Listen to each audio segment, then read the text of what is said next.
Morning, good afternoon, and good evening, depending on where you are hearing us from. These are gory stories from Imo State. The gunmen are at it again. Fulani at it again. When you are hearing gunmen, you know that it is Fulani. They are killing our people, being aided by Nigerian Army, Nigerian police. Let us read the abduction that is going on. While we have the army, we have the police. They say they are there. But there is no case of abduction they will counter. There is no kidnapping or anything that they can stop of any sort. So their stay in that region is useless. That's just the truth of the whole matter. So let's not be deceiving ourselves. I want to read word to word what Star Reporters is reporting to us. Gunmen have adopted another Catholic priest, Reverend Father Matthias Opara in Imo State.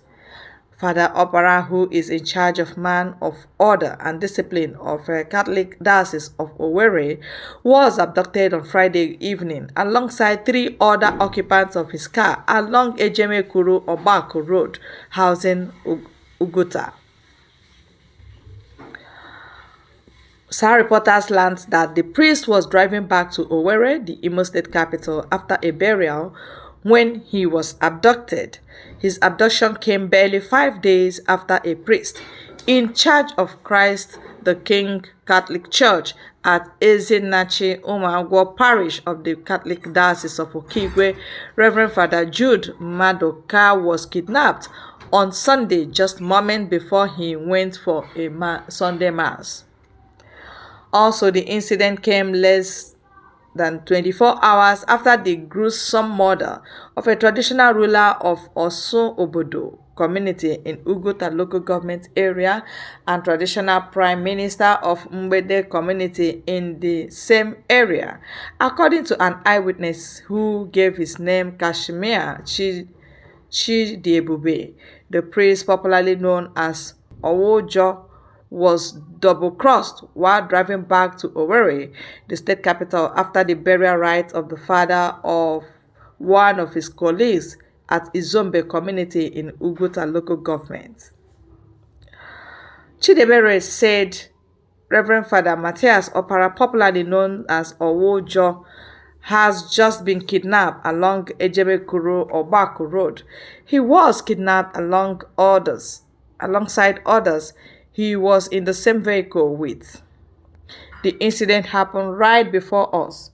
We were also coming back to Owerri from the funeral rites of the father of another Catholic priest in Uzombe in Uguta local government area of Imo State. When contacted, the director of public communication of Owerri Diocese Archdiocese, Reverend Father Raymond Ogu, confirmed the kidnap of the priest. You see what we are saying? Our people are dying, going one after the other. You see now, they abducted Reverend Father and alongside with people with him. Now, is it that they kill him or they will demand for ransom? That's what we are saying. And we have police, we have army. They are parading themselves, making checkpoints. But they can't counter any evil that is happening to our people. They rather disguise themselves and do these unlawful acts, these dastardly acts. They are being done by Nigerian Army, Nigerian Police, Nigerian DSS. They have guns, they have masks. They do a lot to put us people in trouble, to put tension. Uzodinma is playing alongside. The card is on, and God is watching them. Uzodinma, you will reap what you sow in Imo State. People have been saying it and you think it's a joke. It is singing in your ear. You are not protecting our people. You are not protecting lives. You are not protecting properties. You have handed over our lands to enemies. Take the armies, take the police. You say no, you will not take them. But you can see they are not doing any job there.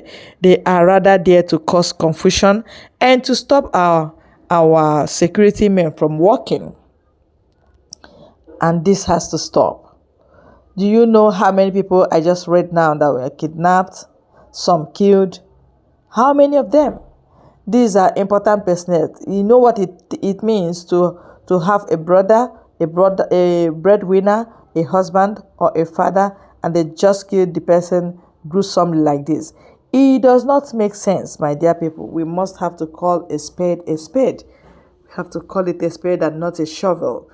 The problem is Uzodinma, the governor of that state, is not doing any job to protect lives. He is the problem of Imo State, and people must let him know that what goes around comes around, and that power is transitory. Unless he will run from Imo, kata, and if he's running, let him take the whole of his generation to run. If not, Hope Uzodinma will live to cry forever, because what goes around comes around, and we must have to, say sorry and condole with those that lost their lives, and those kidnapped. We should also remember to pray alongside that God will touch the criminals to release them. We are using the ample opportunity to encourage our indigenous security men to please continue in the good work they are doing. We are seeing, because they are actually the reason we are safe in that region. If not for the little work or much work they are doing, these people would have taken over our lands. And that is why they are holding Nnamdi Kanu down, because he set up ESN, and because Mazi Ekpa is the active member now, trying to encourage our people to defend our lands, giving them tactics, giving them strategies as to how to go about these criminals in uniform. That is the only remedy. Left for politicians, we are gone. Left for the governor, we are prone to die miserably in the hand of these Fulani people and their likes, and those that have collected money in uniform to kill and decimate our lands. The bloodletting is too high. Another transition of government from bad to worse. How is it that Tinubu will protect Igbos? I doubt. If Tinubu did not protect Igbos in Lagos, who have made him so stinkingly rich, because it's through extortion and double taxation and high taxation that he has become stinkingly rich with the help of his drug baron business that he has done. If he failed to protect Igbos and to make life favorable or livable for them in his own state or their own region, is it in our region that he will extend hand of safety or help to Igbos? I doubt it. It is a total anarchy for the Igbo this time around. Let no man deceive you in the name of party. There is no such thing. Defend yourself. Run for your dear life. Let's sign ourselves out of Nigeria and allow peace to reign. Let peace reign. Let them continue, because you can see, obviously, you are not part of what they are doing. Thank you very much for your time on this very channel, and may God bless you.